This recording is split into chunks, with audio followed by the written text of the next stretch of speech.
السلام عليكم ورحمة الله. ازيكم حبايب قلبي؟ عاملين ايه؟ يا رب كده تكونوا بخير وبصحة. وحشتوني قوي قوي قوي، من زمان ما نزلتش فيديوهات، وجايالكم بقى بفيديو بجد حلو جدا. فيديو كده سريع، فيديو بجد جميل هيعجبكم جدا. هنعمل النهاردة مع بعض الكشري بطريقة سهلة قوي، في حلة واحدة، مش اكتر من حلة واحدة. حلو جدا، سهل قوي، سريع، بجد طعمه خرافة. اكل كده من بعضه وطعمه تحفة. وهنعمل البصل المكرمل بطريقة كده، البصل المخرفش بتاع الكشري، آه، بطريقة حلوة قوي هتعجبكم جدا. وهيقعد معاكم فترة كبيرة، مقرمش، ما هيطراش، يعني مش هيطرى بالساهل. هيقعد معاكم اكتر من يوم وهو على وضعه، بجد حلو جدا. وهنعمل مع بعض صلصة الكشري بطريقة كده حلوة، بطريقة سهلة. وهنعمل دقة الكشري بطريقة جميلة جدا جدا. وهنعمل كمان شطة الكشري بطريقة حلوة قوي قوي، بجد هتعجبكم الطريقة. وقبل بقى ما نبدأ مع بعض، أحب أقول لكم اعملوا لي يعني ايه، ما تنسوش اللايك والاشتراك في القناة لو انت مش مشتركة في قناتي. ويلا بينا نسمي الله ونصلي على حبيبنا المصطفى صلى الله عليه وسلم. شوف طبق الكشري الجميل بتاعنا قوي قوي ده اتعمل ازاي، الطريقة والمقادير. يلا بينا.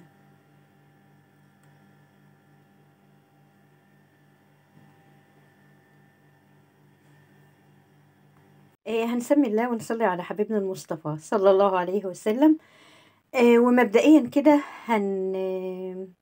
هنجيب كوباية من العدس الجبة أو العدس الأسمر، وهنقيها كويس جدا. وبعدين هنغسلها، وبعدين هنحط عليها آه، يعني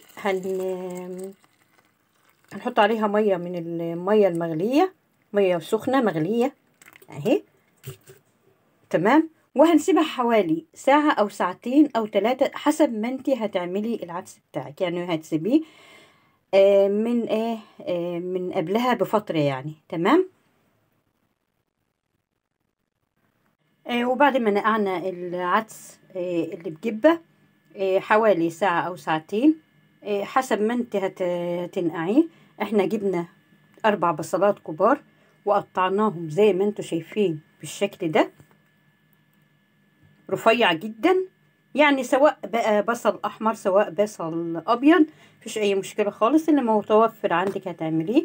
هنجيب معلقتين كبار من النشا، بسم الله، عشان طبعا يطلع مقرمش معانا. وهنحطهم على البصل بتاعنا وهنقلبه كويس قوي. وهنروح على النار ونكون طبعا مسخنين الزيت. تمام. وهنحمر البصل بتاعنا ده في الزيت.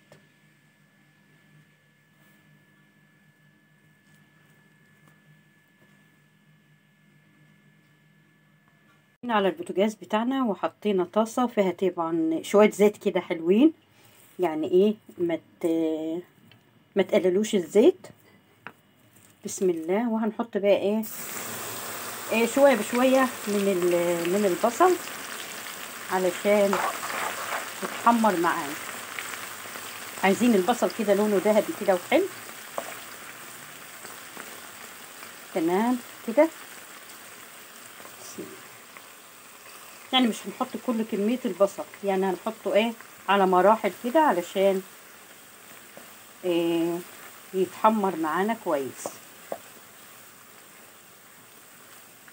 ويطلع كده مخرفش وحلو.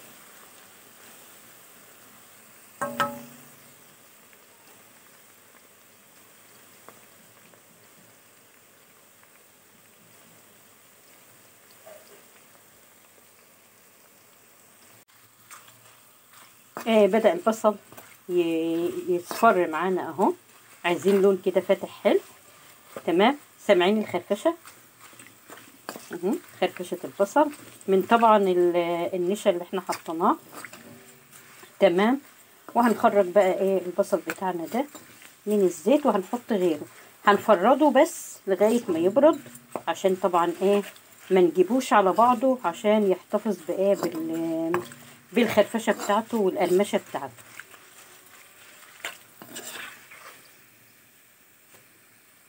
زي ما انتم شايفين لونه جميل جدا كده.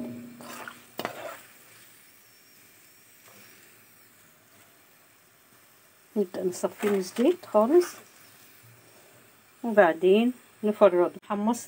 حمرنا البصلة. هنيجي بقى بحلة على النار اللي احنا هنعمل فيها الكشري بتاعنا، وهنحط بقى طبعا كوباية او 3/4 من الكوباية الزيت اللي احنا عملنا بيها البصلة، لان احنا طبعا كنا مزودين الزيت شوية لان هنعمل فيها كل حاجة.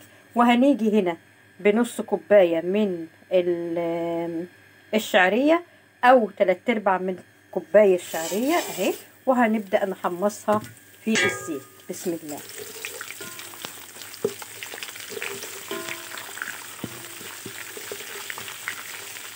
هناخدها بقى تشويحة حلوة كده لغاية ما لونها يصفر معانا.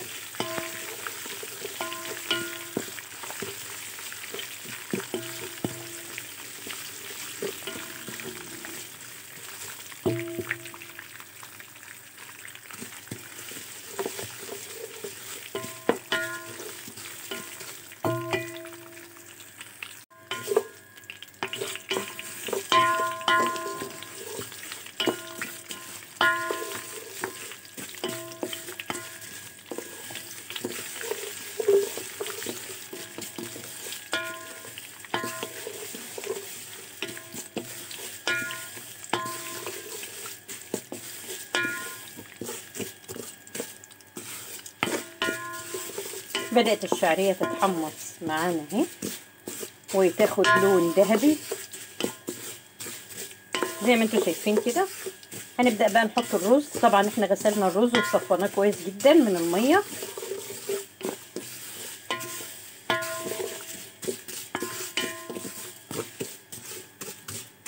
كده تمام. هنحط الرز ياخد تشويحة معاها كوبايتين من الرز، ياخد تشويحة مع ايه؟ مع الشعرية. بسم الله الرحمن الرحيم.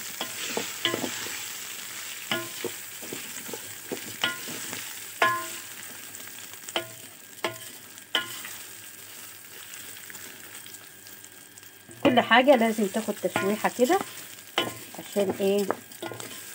ما يعجنش الكشري بتاعك، يبقى مفلفل كده وجميل.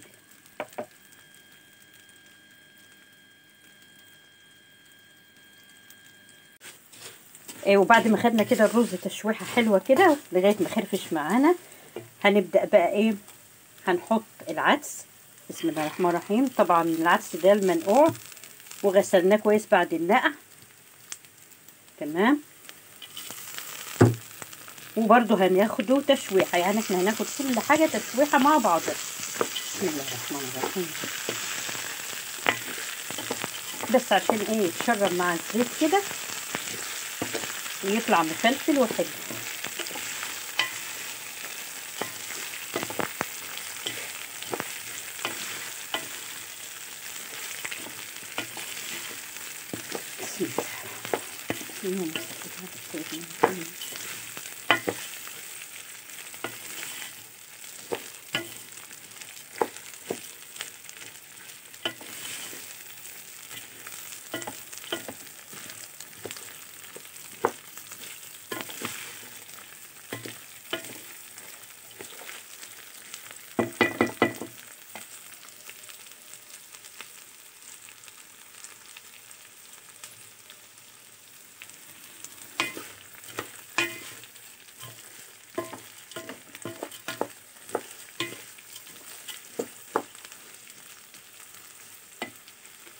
هنحط المكرونه دي يعني ايه؟ كيس 300 جرام، وطبعا انت بتحطي حسب ايه المقدار اللي انت بتحطيه او اللي انت هتعمليه. برضو هناخدها تشويحه مع ايه؟ مع الرز ومع العدس، تقليبه حلوه كده.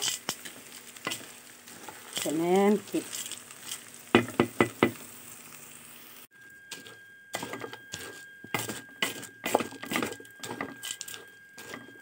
بعد كده المكونات كلها ما اندمجت مع بعضها كده وايه واتشربت من الزيت، هنحط بقى التوابل بتاعتنا. ملح، معلقه كبيره من الملح،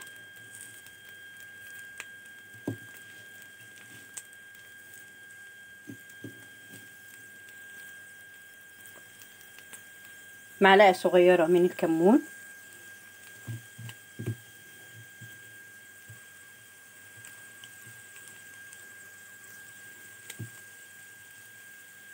نص معلقه من الفلفل، وده اختياري، لو حبيتي تحطيه حطيه، مش حابه مش حابه. تمام. وعندنا هنا مكعب من المرقه بيديله طعم جبار يعني رهيب بجد. بسم الله الرحمن الرحيم. وهنقلب المكونات كلها مع بعضها.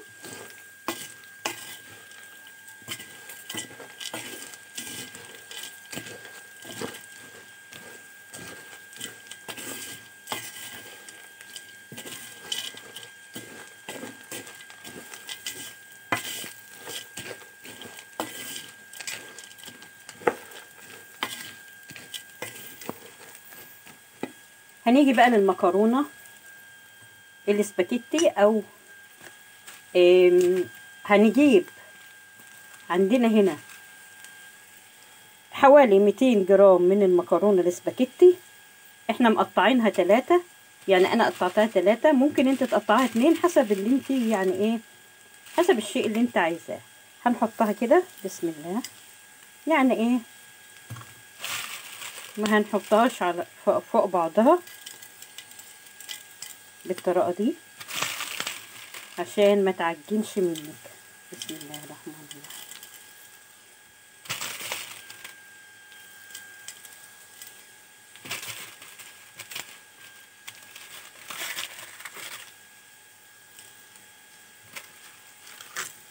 وبعدين هنغلي بقى ميه،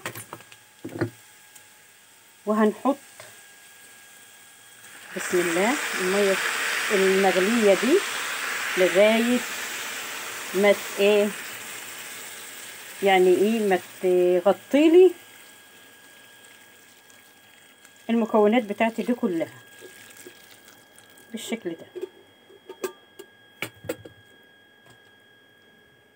وهنغطي عليه، هنبدأ بالعالي كده، النار تبقى عالية، وهنقوم مغطيين عليه، وبعدين هنهدي النار عليه خالص وهنسيبه يستوي مع نفسه. ما شاء الله. احنا طبعا ايه هدينا النار عليه اهو. بسم الله ما شاء الله، ولا لازق ولا شايط ولا اي شيء في الدنيا خالص. بسم الله ما شاء الله. شايفين الجمال؟ ما شاء الله، كله تمام وكله زي الفل. شايفين القمر؟ ما شاء الله، روعة، ولا تعبنا ولا حاجة خالص، وكله في حلة واحدة كده تمام التمام. شايفين؟ ما شاء الله، حاجة زي الفل.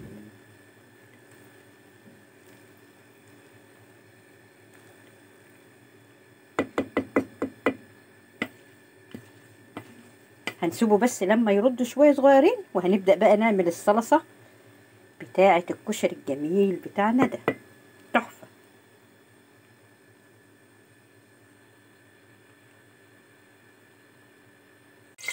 وكده حبايبي استوى معانا الكشري ونزلناه خلاص. هنعمل بقى الصلصة بتاعة الكشري. هنجيب الزيت اللي احنا كنا حمرنا فيه البصلة، وهنجيب معلقة كبيرة من الثوم،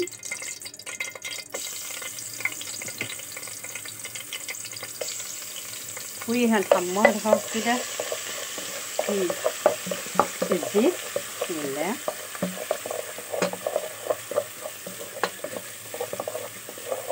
لغاية ما تتحمر معانا خالص.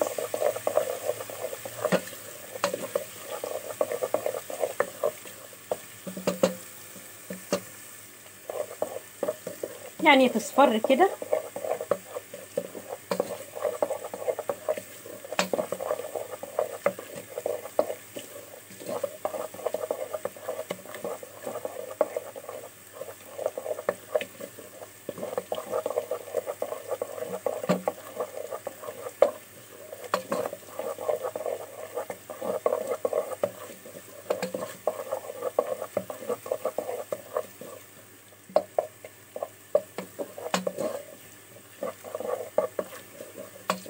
بدأت تصفر وريحتها تطلع.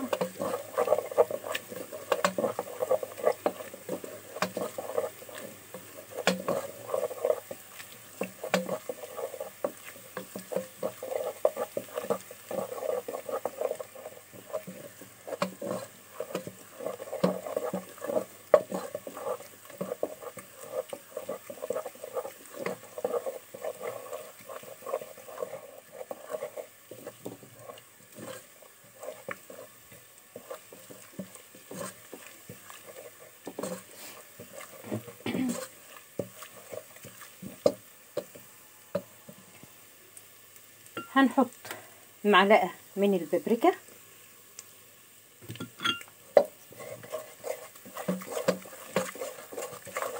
وهنقلب. هنحط معلقتين من الصلصة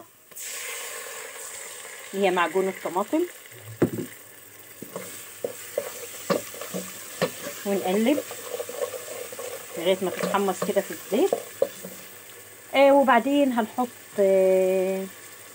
عندنا هنا ملح وكمون وفلفل وكزبرة، ونقلب. كمان عندنا مكعب مرقة بيديها طعم حلو قوي. تمام كده، ونقلب.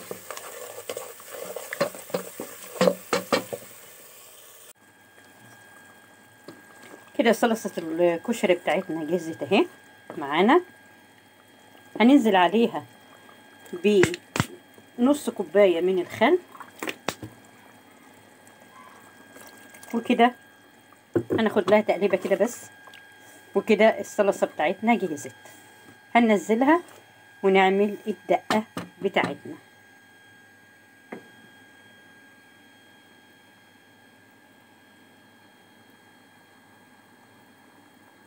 هنعمل دلوقتي شطة الكشري للي حاببها. اللي مش حاببها هيستعمل الصلصة العادية. تمام، انا بحب جدا شطة الكشري دي. هنعمل بقى ايه؟ هنيجي هنا بحلة على النار، وهنحط فيها معلقتين كبار من الزيت اللي احنا قليين فيه اللي محمرين فيه البصلة. هنحط فيها 3 معالق كبار من الشطة الناعمة، وهنقلبها كده. بسم الله الرحمن الرحيم، لغاية بس ما تاخد تقليبة كده.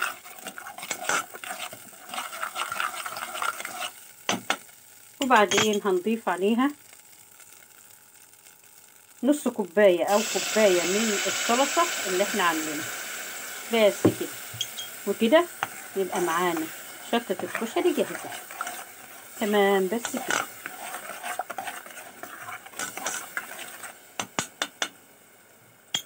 هنعمل بقى دقة الكشري بقى يا حبايبي. دقة الكشري جبنا بقى شوية من الزيت اللي احنا كنا محمرين فيهم البصلة.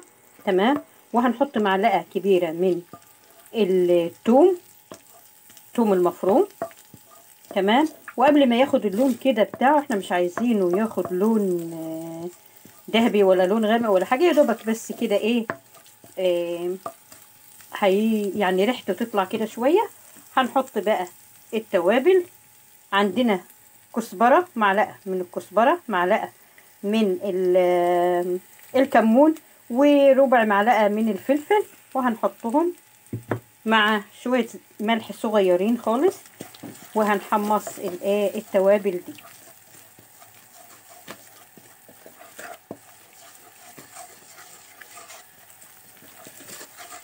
بعد ما نحمص التوابل هنحط معلقة من المية، قصدي كوباية من المية، معلقة كوباية وهنسيبها تغلي.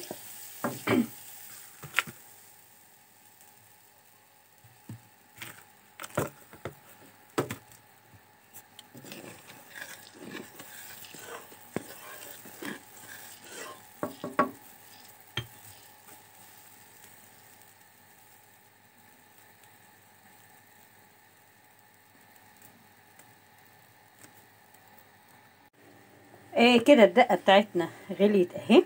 هنحط بقى نص كوباية من الخل، يعني كوباية مية على نص كوباية من الخل. تمام. وهنسيبها بس ايه تغلي كده، وهنحط عليها عصرة ليمونة، وكده يبقى الدقة بتاعتنا جهزت للاكل. تمام كده. ايوه كده حبايبي، الكشري بتاعنا جهز اهو، طبقناه على بعضه. بجد طبق كشري خطير جميل جدا جدا. وطبعا عملنا صلصة الكشري ودقة الكشري، وعملنا شطة الكشري بطريقة حلوة جدا، هتعجبكم قوي قوي. بجد الطريقة حلوة وبسرعة بتعمليها، ما بتاخدش منك وقت خالص خالص. وما بتاخدش منك طبعا حلل كتير ومواعين كتير ولبخ من لبخ ده. بجد حلو جدا. جربوا طريقة الكشري دي هتعجبكم قوي قوي.